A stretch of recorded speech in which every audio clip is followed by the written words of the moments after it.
Invisible Man by Ralph Ellison, Chapter 8. It was a clean little room with a dark orange bedspread. The chair and dresser were maple, and there was a Gideon Bible lying upon a small table. I dropped my bags and sat on the bed. From the street below came the sound of traffic, the larger sound of the subway, the smaller, more varied sounds of voices. Alone in the room, I could hardly believe that I was so far away from home. Yet there was nothing familiar in my surroundings, except the Bible. I picked it up and sat back on the bed, allowing its blood-red-edged pages to ripple beneath my thumb. I remembered how Dr. Bledsoe could quote from the book during his speeches to the student body on Sunday nights. I turned to the book of Genesis, but could not read. I thought of home, and the attempts my father had made to institute family prayer. The gathering around the stove at mealtime, and kneeling with heads bowed over the seats of our chairs, his voice quavering and full of church-house rhetoric and verbal humility. But this made me homesick, and I put the Bible aside. This was New York. I had to get a job and earn money. I took off my coat and hat and took my packet of letters and lay back upon the bed, drawing a feeling of importance from reading the important names. What was inside, and how could I open them undetected? They were tightly sealed. I had read that letters were sometimes steamed open, but I had no steam. I gave it up. I really didn't need to know their contents, and it would not be honorable or safe to tamper with Dr. Bledsoe. I knew already that they concerned me, and were addressed to some of the most important men in the whole country. That was enough. I caught myself wishing for someone to show the letters to, someone who could give me a proper reflection of my importance. Finally, I went to the mirror and gave myself an admiring smile as I spread the letters upon the dresser like a hand of high trump cards. Then I began to map my campaign for the next day. First I would have a shower, then get breakfast. All this very early. I'd have to move fast. With important men like that, you had to be on time. If you made an appointment with one of them, you couldn't bring them any slow CP colored people's time. Yes, and I would have to get a watch. I would do everything to schedule. I recalled the heavy gold chain that hung between Dr. Bledsoe's vest pockets, and the air with which he snapped his watch open to consult the time. His lips pursed, chin pulled in so that it multiplied, his forehead wrinkled. Then he'd clear his throat and give a deeply intoned order, as though each syllable were pregnant with nuances of profoundly important meaning. I recalled my expulsion, feeling quick anger and attempting to suppress it immediately. But now I was not quite successful. My resentment stuck out at the edges, making me uncomfortable. Maybe it was best, I thought hastily. Maybe if it hadn't happened, I would never have received an opportunity to meet such important men face to face. In my mind's eye, I continued to see him gazing into his watch. But now he was joined by another figure, a younger figure, myself, become shrewd, suave, and dressed not in somber garments, like his old-fashioned ones, but in a dapper suit of rich material, cut fashionably, like those of the men you saw in magazine ads, the junior executive types in Esquire. I imagined myself making a speech, and caught in striking poses by flashing cameras, snapped at the end of some period of dazzling eloquence. A younger version of the doctor, less crude, indeed polished. I would hardly ever speak above a whisper, and I would always be, yes, there was no other word, I would be charming, like Ronald Colman. What a voice! Of course, you couldn't speak that way in the South. The white folks wouldn't like it, and the Negroes would say that you were putting on. But here in the North, I would slough off my Southern ways of speech. Indeed, I would have one way of speaking in the North and another in the South. Give them what they wanted down South. That was the way. If Dr. Bledsoe could do it, so could I. Before going to bed that night, I wiped off my briefcase with a clean towel and placed the letters carefully inside. The next morning, I took an early subway into the Wall Street district, selecting an address that carried me almost to the end of the island. It was dark with the tallness of the buildings and the narrow streets. Armored cars with alert guards went past as I looked for the number. The streets were full of hurrying people who walked as though they had been wound up and were directed by some unseen control. Many of the men carried dispatch cases and briefcases, and I gripped mine with a sense of importance. And here and there I saw Negroes who hurried along with leather pouches strapped to their wrists. They reminded me fleetingly of prisoners carrying their leg irons as they escaped from a chain gang, yet they seemed aware of some self-importance, and I wished to stop one and ask him why he was chained to his pouch. Maybe they got paid well for this. Maybe they were chained to money. Perhaps the man with run-down heels ahead of me was chained to $1 million. I looked to see if there were policemen or detectives with drawn guns following, but there was no one. Or if so, they were hidden in the hurrying crowd. I wanted to follow one of the men to see where he was going. Why did they trust him with all that money? And what would happen if he should disappear with it? But of course no one would be that foolish. This was Wall Street. Perhaps it was guarded, as I had been told post offices were guarded, by men who looked down at you through peepholes in the ceiling and walls, watching you constantly, silently waiting for a wrong move. Perhaps even now an eye had picked me up and watched my every movement. Maybe the face of that clock set in the gray building across the street hid a pair of searching eyes. I hurried to my address and was challenged by the sheer height of the white stone with its sculptured bronze facade. Men and women hurried inside, and after staring for a moment I followed, taking the elevator and being pushed to the back of the car. It rose like a rocket, creating a sensation in my crotch, as though an important part of myself had been left below in the lobby. At the last stop I left the car and went down a stretch of marble hallway, until I found the door marked with the trustee's name. But starting to enter, I lost my nerve and backed away. I looked down the hall. It was empty. White folks were funny. Mr. Bates might not wish to see a Negro the first thing in the morning. I turned and walked down the hall and looked out of the window. I would wait a while.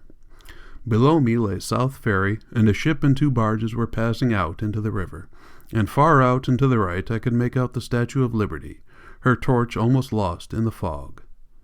Back along the shore gulls soared through the mist above the docks, and down so far below that it made me dizzy, crowds were moving.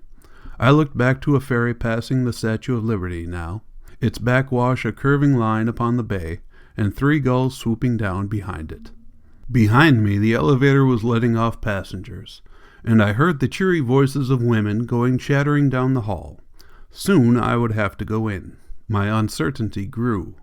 My appearance worried me. Mr. Bates might not like my suit or the cut of my hair, and my chance of a job would be lost. I looked at his name typed neatly across the envelope and wondered how he earned his money. He was a millionaire, I knew. Maybe he had always been. Maybe he was born a millionaire. Never before had I been so curious about money as now that I believed I was surrounded by it. Perhaps I would get a job here, and after a few years would be sent up and down the streets with millions strapped to my arms, a trusted messenger. Then I'd be sent south again to head the college, just as the mayor's cook had been made principal of the school after she'd become too lame to stand before her stove. Only I wouldn't stay north that long. They'd need me before that. But now for the interview. Entering the office, I found myself face to face with a young woman who looked up from her desk as I glanced swiftly over the large light room, over the comfortable chairs, the ceiling-high bookcases with gold and leather bindings, past a series of portraits and back again, to meet her questioning eyes. She was alone, and I thought, well, at least I'm not too early. "Good morning," she said, betraying none of the antagonism I had expected. "Good morning," I said, advancing. "How should I begin?" "Yes." "Is this Mr. Bates's office?" I said. "Why, yes, it is," she said. "Have you an appointment?" "No, ma'am," I said, and quickly hated myself for saying ma'am to so young a white woman, and in the North, too. I removed the letter from my briefcase, but before I could explain, she said, "May I see it, please?" I hesitated. I did not wish to surrender the letter except to Mr. Bates, but there was a command in the extended hand, and I obeyed. I surrendered it, expecting her to open it, but instead, after looking at the envelope, she rose and disappeared behind a paneled door without a word. Back across the expanse of carpet to the door which I had entered, I noticed several chairs, but was undecided to go there. I stood, my hat in my hand, looking around me. One wall caught my eyes. It was hung with 3 portraits of dignified old gentlemen in winged collars who looked down from their frames with an assurance and arrogance that I had never seen in any except white men, and a few bad, razor-scarred Negroes. Not even Dr. Bledsoe, who had but to look around him without speaking to set the teachers to trembling, had such assurance. So these were the kind of men who stood behind him. How did they fit in with the Southern white folks, with the men who gave me my scholarship? I was still staring, caught in the spell of power and mystery, when the secretary returned. She looked at me oddly and smiled. "I'm very sorry," she said, "but Mr. Bates is just too busy to see you this morning, and asked that you leave your name and address. You'll hear from him by mail." I stood silent with disappointment. "Write it here," she said, giving me a card. "I'm sorry," she said again, as I scribbled my address and prepared to leave. "I can be reached here at any time," I said. "Very good," she said. "You should hear very soon." She seemed very kind and interested, and I left in good spirits. My fears were groundless. There was nothing to it. This was New York. I succeeded in reaching several trustees' secretaries during the days that followed, and all were friendly and encouraging. Some looked at me strangely, but I dismissed it since it didn't appear to be antagonism. Perhaps they're surprised to see someone like me with introductions to such important men, I thought. Well, there were unseen lines that ran from north to south, and Mr. Norton had called me his destiny. I swung my briefcase with confidence.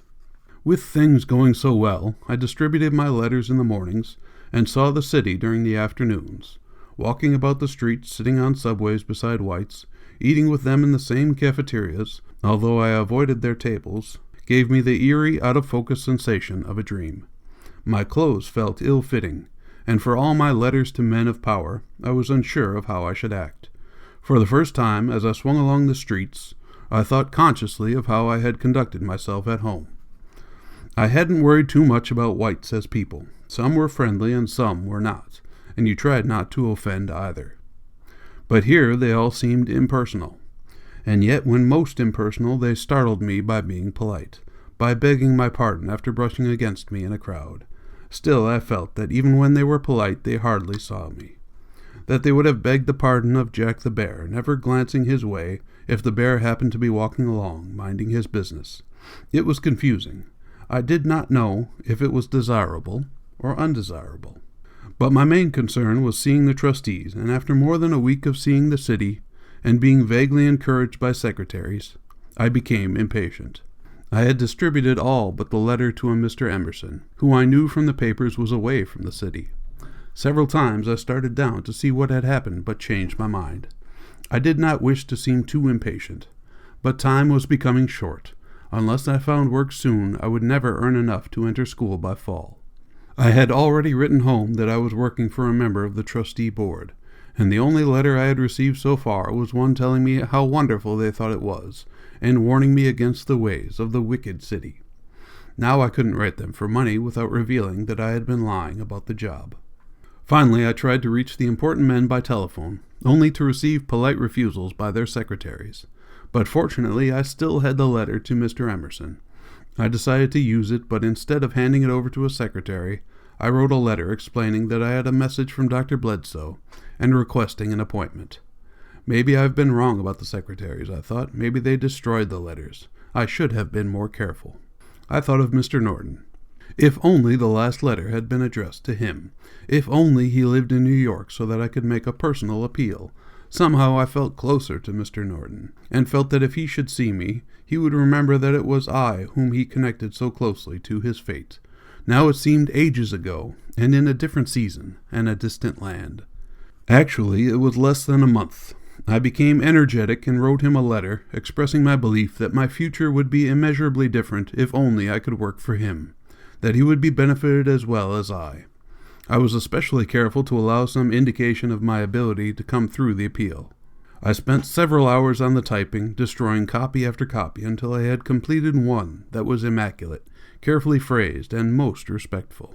I hurried down and posted it before the final mail collection, suddenly seized with the dizzy conviction that it would bring results.